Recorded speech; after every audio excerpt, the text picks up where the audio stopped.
Bom, seguindo aqui a sequência, né? Uma primeira comprovação da teoria quântica proposta aí por Max Planck foi o efeito fotoelétrico. O que consiste o efeito fotoelétrico? Só para a gente relembrar. A gente tem aqui uma superfície metálica, uma radiação é emitida, essa radiação carrega uma energia H vezes F. Essa energia é transmitida para o elétron e ele poderá ser arrancado da placa. Lembre que existe uma condição para isso, né? Daqui a pouco eu chego lá. Tá certo? Esses elétrons que são ejetados são chamados de fotoelétrons.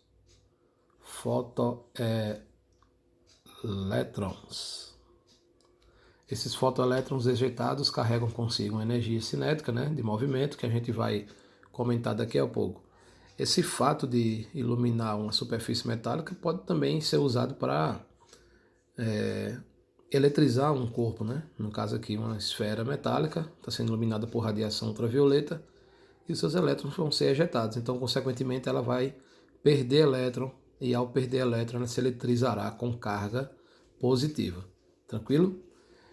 Esse efeito fotoelétrico ele foi observado pela primeira vez, né, por Hertz, e teve a sequência aí de um dos seus alunos, que foi Philipp Lenard.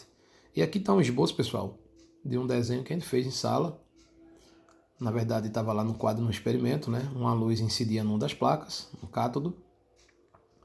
E aqui os elétrons eram ejetados na direção da outra placa, onde estava com carga positiva, devido aqui a essa bateria, né? Aqui está um amperímetro para indicar a corrente fotoelétrica que ia passar por aqui, ó.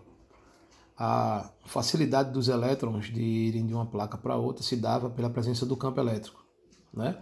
E uma coisa que é importante, essa luz incidente, ela tem que carregar uma energia tal que ela possa vencer a chamada função trabalho do material que constitui essa placa, tá bom?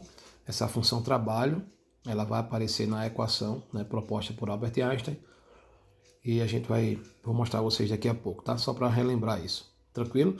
Uma coisa que é importante, ó, lembrar é que a intensidade da radiação, né, dessa luz que incide aqui, a intensidade ela é proporcional à corrente.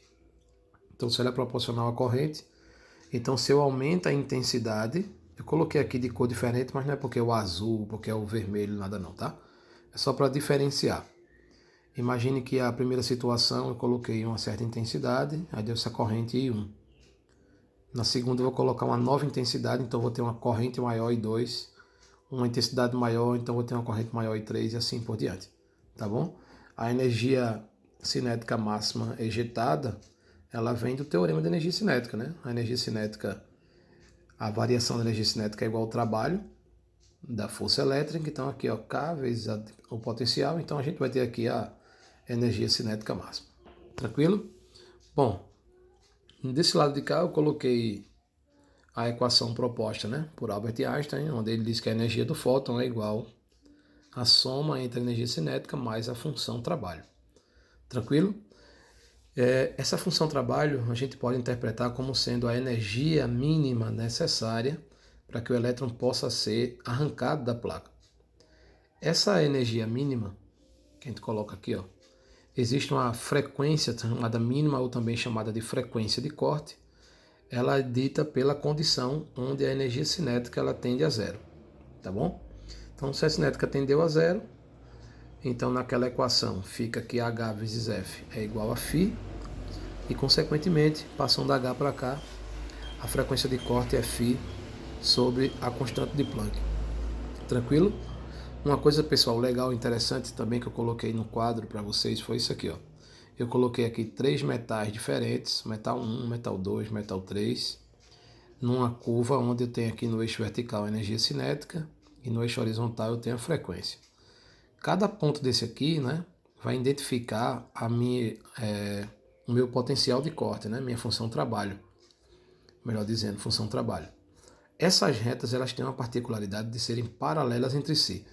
Pelo seguinte, ó, eu vou puxar aqui uma setinha só para ajustar um pouco. E aqui a gente teria o seguinte, que a energia cinética ela é igual à energia do fóton menos a função trabalho, né? Então a energia cinética ela é igual a HF menos a função trabalho. Olhar isso aqui como uma função do primeiro grau, né? Esse carinha aqui faz o papel do Y, a frequência é o do X. O H, que é a constante de Planck, como é uma constante, então não muda, ele faz o papel do coeficiente angular da reta. Então todo mundo tem o mesmo coeficiente angular. Por isso que essas retas são paralelas. Então toda reta tem uma inclinação em relação ao eixo X, logo a tangente desse ângulo corresponde ao coeficiente angular, que é a constante de Planck, é o Hzinho. E veja que o nosso amigo aqui, a função trabalho, ele é o coeficiente linear. E se ele é o coeficiente linear, ele é o ponto que vai tocar, né? Que a reta toca o eixo Y. Então, para cada metal, eu tenho uma função trabalho diferente, porque isso é característica do metal. Então, o metal 1 tem essa quantidade de energia a ser vencida, esse pedacinho daqui, ó. O metal 2 tem toda essa quantidade de energia a ser vencida. O metal 3, essa outra quantidade e assim por diante. Tranquilidade? Então, quanto maior for a função trabalho do material, mais difícil será arrancar elétrons desse material. Mais difícil. Então, a gente precisa de muita energia. Então, geralmente, para se arrancar elétrons de um metal, é necessário que essa radiação esteja lá perto do violeta, né, ultravioleta, porque os metais têm uma função trabalho relativamente alta e, consequentemente, a gente só consegue arrancar esses elétrons quando essa energia ela for igual ou superior à função trabalho daquele referido metal. Ok, minha gente? Então essa aqui a gente encerra nessa parte da primeira parte de mecânica quântica, tá bom? Valeu!